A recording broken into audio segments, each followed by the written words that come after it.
Okay, we're now going to look at problem 19-1A, and that's on pages 925 and 926 if you're using the full textbook.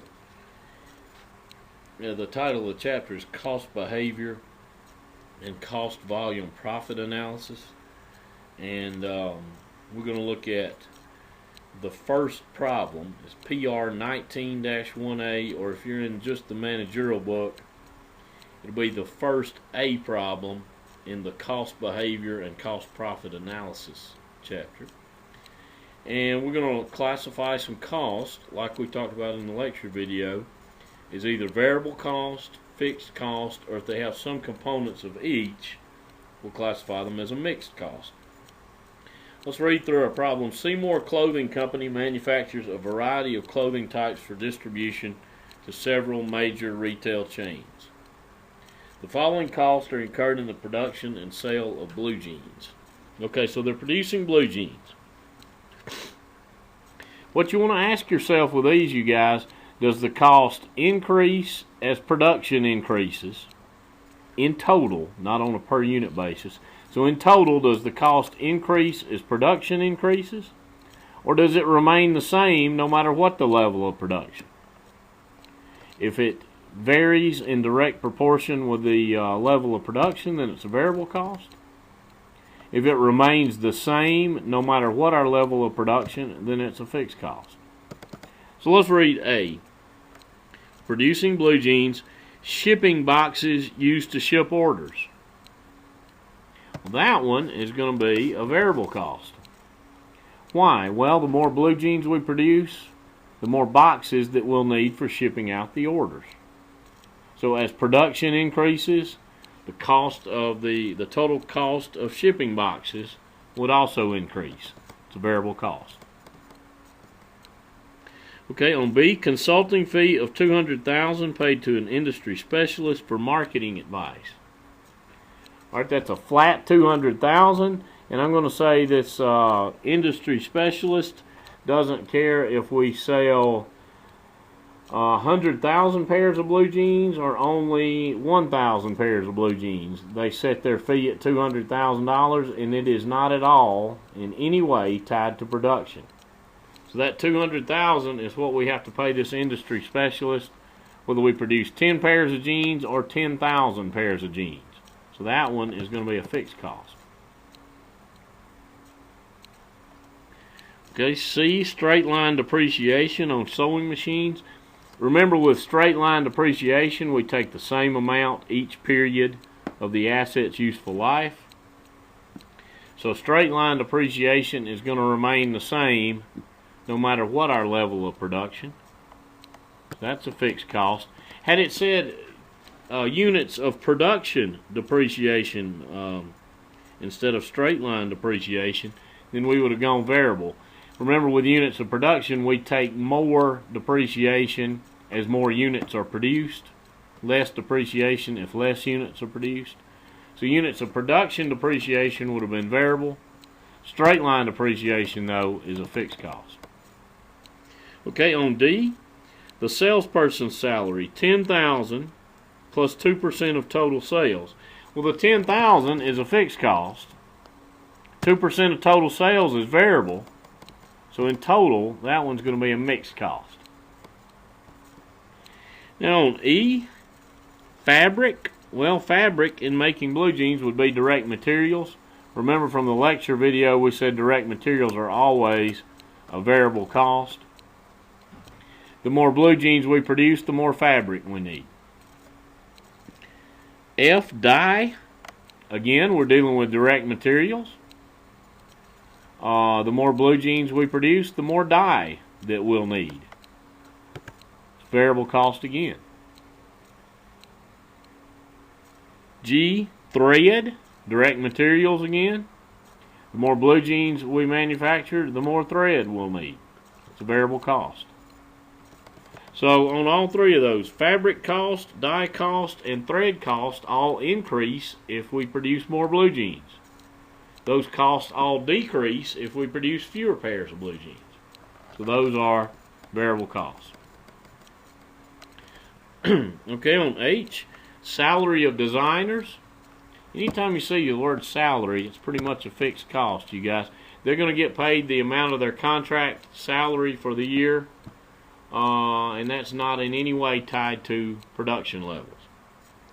I, brass buttons, well, that's direct materials again. The more blue jeans we produce, the higher our cost is for brass buttons in total.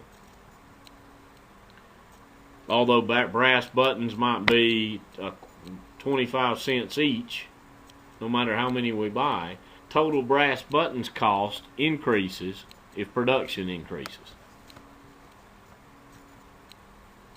And if you need to, you guys, you can refer back to your Chapter 19 notes and formulas. Here are your definitions for variable cost and fixed cost that we went over in the lecture. And for sure, read back through these. I think it could help as you're going through 19.1a with me, and then as you do problem 19.1b on your own. J. Legal fees paid to attorneys in defense of the company in a patent infringement suit. $50,000 plus $87 per hour. Well, the $50,000 is fixed. The $87 per hour is variable. So in total, that one's a mixed cost. K is not one I like very much, but let's go through it anyway. Insurance premiums on property, plant, and equipment. $70,000 per year, plus $5 per $30,000 of insured value over $8 million. Well, the $70,000 is fixed, and they're trying to get you to see that the $5 per $30,000 of insured value over $8 million is variable. I think you could make an argument, though, that the entire thing is fixed as long as the insured value was $8 million or less. We're going to go mixed on K, but you won't see one that vague on your test. You could definitely argue that one's fixed.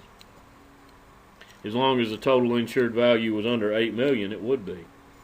Rental cost of warehouse, $5,000 per month. Well, if we stop right there, it's fixed. Plus $4 per square foot of storage used. Okay, well that portion would be variable.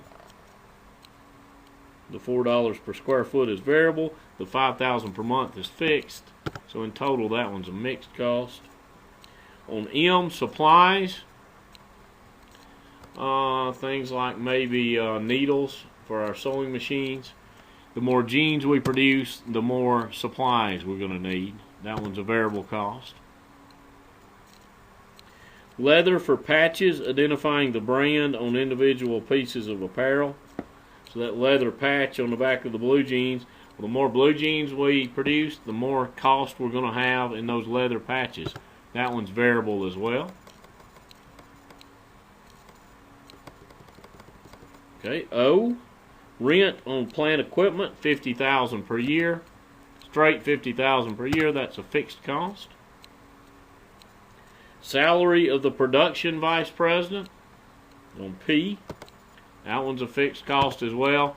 Their salary is not tied to how many pairs of jeans we produce. Q, janitorial services, $2,200 per month. That's a fixed cost as well. It's $2,200 per month whether we produce 10,000 pairs or 100,000 pairs of jeans. Wages of sewing machine operators. All right, I threw in sewing. Just wages of machine operators, excuse me. Okay, those are people actually working on producing the jeans. You guys, at some point, if production increases enough, then we might have to add a second shift and a third shift. So at some point, that cost is going to increase with the level of production. So that one's variable. An easy thing to remember, if it's direct labor or direct materials, it's going to be a variable cost. Okay. And that was R. S. Electricity costs 10 cents per kilowatt hour. Well, you guys, the more jeans we produce, the more electricity we're going to use. We'd use way more electricity if we ran 3 shifts than if we only ran 1. That cost is going to increase as production increases, so that one's variable. That's a good example, though. On a per unit basis, it remains constant, 10 cents per kilowatt hour. But in total, that cost increases as production increases. I hope that makes sense. We'll use a lot more electricity in producing 100,000 pairs of jeans than we would in producing 1,000 pairs of jeans. Property taxes on property, plant, and equipment is in no way tied to production. It's just a set amount, so that one's going to be a fixed cost. Now again, you guys refer back to your notes if you need to. But I think if you'll go through this one with me and read through those notes, you shouldn't have any trouble with your next homework problem, which is problem 19-1B. Thanks a lot, and please be in touch if you have questions.